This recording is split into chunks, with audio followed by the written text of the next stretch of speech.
Hi, I'm Al Muldoon. I'm here in the Forest of Dean today to check out what Whyte bikes have been up to for 2016.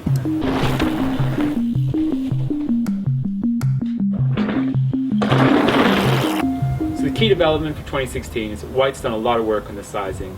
Last year, the T130 was only available in small, medium and large. This year, they've added an extra large size. But that's not all they've done. Every bike is 20 mil longer. So what that really means is that last year's large is this year's medium. And that sizing change isn't just on the T130, it's across the board. So all bikes from Whyte for next year, 20 mil longer. So to keep the reach the same and keep the cockpit in check, Whyte's come down from a 70 mil stem to a 40 mil stem, so your handlebars are still in the same place. A couple of other things on this bike.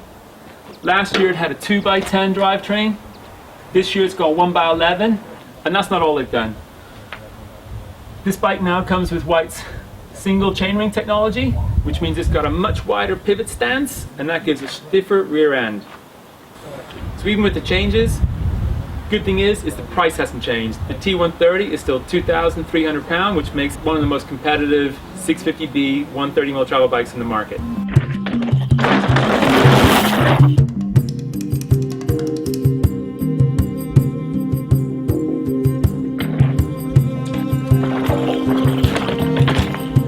So the next bike I want to talk about is the 905.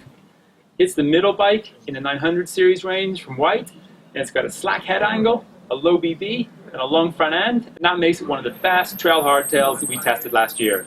For 2016, it grows by 20 millimeters in the front end, just like the other bikes in the range. The rest of the numbers stay the same, so the handling should be absolutely spot on. The bike also comes with a KS dropper post, 100 mil, and it gets Whyte's integrated seat clamp here, so you just cinch it up, it's nice and clean, and it means it's fully sealed here with the little rubber ring. One other little change to the bike that probably make a big difference to the handling is that it now comes with the asymmetric rims, so the wheels are a little bit stiffer, and it's got tubeless ready tires. The front end of the bike, Whyte's also reduced the stem length slightly, and the bar is now crept up to a 760, so you shouldn't have any problems keeping this thing under control. To go hand in hand with the addition of the dropper post, the frame now has internal cable routing, so you've got the little remote up here on the handlebar, runs down into the down tube, up into the seat tube, into the bottom of the seat post. Price is exactly the same as last year. It's $15.99 for the 905. The entry level 901 is $11.99. The top end bike is the 909, and that's coming in at a penny shy of $2,000. Overall, so you've got 3 different hardtails at 3 price points, all with the same killer ride quality.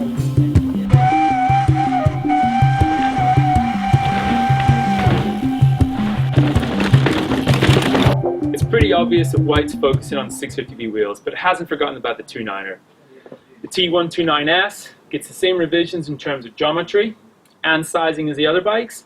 So you have small, medium, large, and XL. And in terms of seat tube length, that relates to a 16, 17, 18, or 19-inch bike.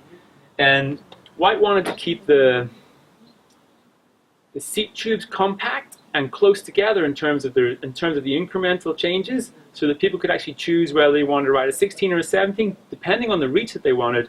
And I think that's a real step forward in terms of sizing. So a couple of things on this bike. Still using the 2x10 drivetrain. It's got the new SRAM GX. I still think, obviously, bikes coming with 1x11 now, that seems to be the way it's going, so this seems like a little bit of a backward step on this bike, but this bike's for covering miles, and sometimes having the extra gear range that you get with a 2x10 setup just going to save your legs, going to make it easier to get up those super long climbs, so maybe it's actually focused correctly on this bike. Again, we've got the wider bar, we've got the shorter stem, the fork gets upgraded from a Reba to a Revelation, and while that doesn't really change much in terms of the internals, in terms of the damping, so the stiffer fork's going to make you feel more confident, just bombing into stuff, because with the 29-inch wheels, you're just carrying so much momentum into sections, that could really transform the handling on this bike.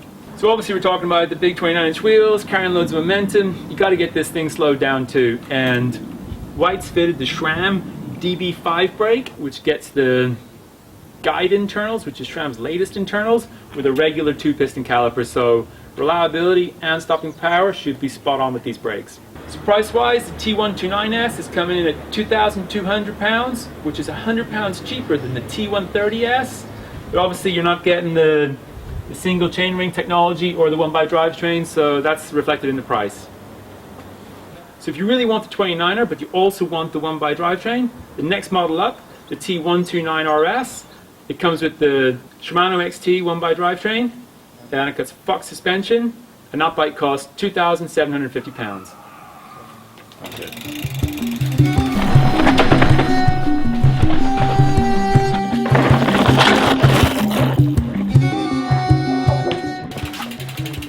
So the newest bike in the Whyte line is the G160. Last year, Whyte had a G150.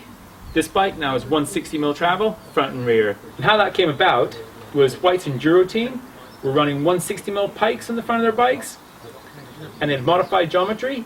So the engineer decided, okay, we've got 160mm fork, let's get 160mm on the rear. And that's pretty much the benchmark for most enduro bikes, is 160mm travel. So this bike's been pumped up in terms of travel a little bit for this year. The sizing's also increased.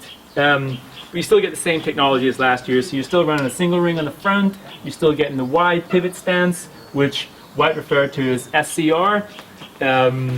You got a pike on the front, 10mm more travel.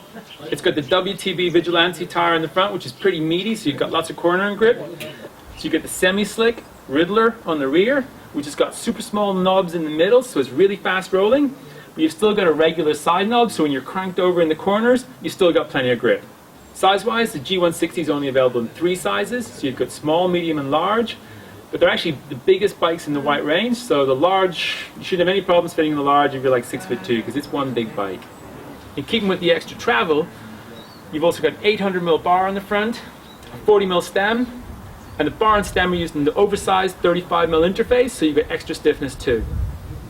There are 2 models in the G160 range. This is the entry-level bike, the RS, and that comes in at $2,800, and then you have the top-end bike at £4,000. So that's a brief overview of Whyte's 2016 range. Be sure to check out the magazine for first rides over the next couple of months.